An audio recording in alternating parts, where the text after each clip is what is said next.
Hi guys, welcome to Geetha YouTube channel. ಇವತ್ತಿನ ರೆಸಿಪಿಲಿ ನಾನು ಡ್ರೈ ಫ್ರೂಟ್ಸ್ದು ಅಂಟುಂಡೆ ಮಾಡಿದ್ದೀನಿ. ಮನೇಲೇ ಮಾಡಿಕೊಂಡ್ರೆ ಎಷ್ಟು ಉತ್ತಮ ಗೊತ್ತಾ.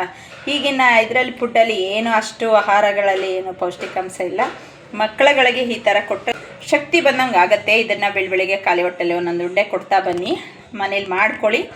ಬೆಲ್ಲ ಬೇಕು, ಬೆಲ್ಲ ಜಜ್ಜಿ ಇಟ್ಕೊಂಡಿದ್ದೀನಿ.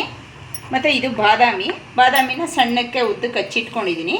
ಇದು ಒಣ ಖರ್ಜೂರ, ಹಸಿ ಖರ್ಜೂರನ ಕೂಡ ಹಾಕ್ಬೋದು. ನಾವು ಒಣ ಖರ್ಜೂರ ಇತ್ತು ನನ್ನ ಹತ್ರ, ಹಾಗಾಗಿ ಸಣ್ಣಕ್ಕೆ ಹಚ್ಚಿ ಇಟ್ಕೊಂಡಿದ್ವಿ.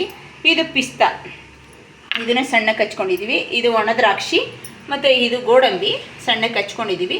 ಕೊಬ್ಬರಿ, ಒಣ ಕೊಬ್ಬರಿ ತುರಿದು ಇಟ್ಕೊಂಡಿದ್ದೀವಿ. ಇದು ಅಂಜೂರ, ಅದನ್ನು ಸಣ್ಣಕ್ಕೆ ಹಚ್ಕೊಂಡಿದ್ದೀವಿ. ಈಗ ಎಲ್ಲ ತುಪ್ಪದಲ್ಲಿ ಉಕ್ಕೊಳ್ಳೋಣ. ಒಂದು ಸ್ಪೂನ್ ತುಪ್ಪ ಹಾಕಿದ್ವಿ, ಅಂಜೂರ ಹಾಕ್ಕೊಂಡಿದ್ದೀವಿ. ಫಸ್ಟು ಸಣ್ಣ ಉರಿಯಲ್ಲಿ ಇದನ್ನು ಫ್ರೈ ಮಾಡ್ಕೊಳ್ಳೋಣ. ಇದೇ ಥರ ಎಲ್ಲ ತುಪ್ಪದಲ್ಲಿ ಫ್ರೈ ಮಾಡಿ ಇಟ್ಕೊಬೇಕು. ಆಮೇಲೆ ಹೇಗೆ ಮಾಡೋದು ತೋರಿಸ್ತೀನಿ. ಈಗ ಡ್ರೈ ಫ್ರೂಟ್ಸ್ ಒಳಗೆ ಇದನ್ನು ಕೂಡ ಹಾಕ್ತಾಯಿದ್ದೀನಿ.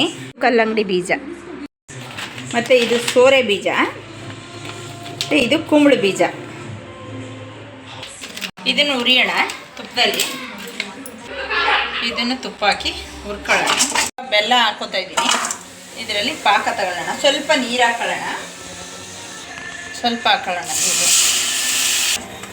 ನೋಡಿ ಇವಾಗ ಆಗಿದೆ, ಪಾಕ ರೆಡಿಯಾಗಿದೆ ನೋಡಿ. ಇವಾಗ ಒಂದು ಸ್ವಲ್ಪ ನೀರಿಗೆ ಹಾಕಿ ನೋಡೋಣ.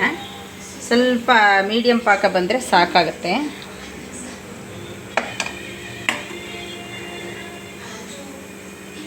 ನೋಡಿ ಇಷ್ಟು ಬಂದರೆ ಸಾಕು. ನೋಡಿ ಇವಾಗ ಸ್ವಲ್ಪ ಗಸಗಸೆ ಹಾಕೊಳ್ಳೋಣ ಒಳಗಡೆ. ನನಗೆ ಆವಾಗ ಹುರ್ಕೊಂಡಿಲ್ಲ, ಗಸಗಸೆ ಹಾಕೋತಾ ಇದ್ದೀನಿ ಇವಾಗ ಇದರೊಳಗಡೆ, ಪಾಕದೊಳಗಡೆ. ಏಲಕ್ಕಿ ಪುಡಿ ಹಾಕೋತಾ ಇದ್ದೀನಿ, ಒಂದು ಅರ್ಧ ಸ್ಪೂನ್ನಷ್ಟು. ಇವಾಗ ಉರಿ ಆಫ್ ಮಾಡಿದ್ದೀನಿ, ಸಾಕು, ರೆಡಿಯಾಗಿದೆ. ಇವಾಗ ಡ್ರೈ ಫ್ರೂಟ್ಸ್ ಎಲ್ಲ ಹಾಕ್ಕೊಳ್ಳೋಣ. ಇವಾಗ ಇದೆಲ್ಲ ತುಪ್ಪದಲ್ಲಿ ಹುರಿದು ಇಟ್ಕೊಂಡಿದ್ದೆ ನಾನು, ಎಲ್ಲ ಮಿಕ್ಸ್ ಮಾಡ್ಕೊಂಡಿದ್ದೀನಿ. ಜೊತೆಲೆ ಕೊಬ್ಬರಿ ಹುರ್ಕೊಂಡಿದ್ದೆ, ಅದನ್ನು ಹಾಕ್ಕೊಳ್ಳೋಣ. ತುಪ್ಪ ಹಾಕೊಳ್ಳೋಣ ಸ್ವಲ್ಪ ಮೇಲೆ. ತುಪ್ಪ ಕೈಗೆ ಹಚ್ಕೊಂಡಿದ್ದೀನಿ.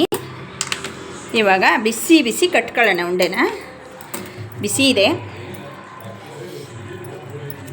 ಬಿಸಿ ಬಿಸಿ ಬಿಸಿ ಬಿಸಿ.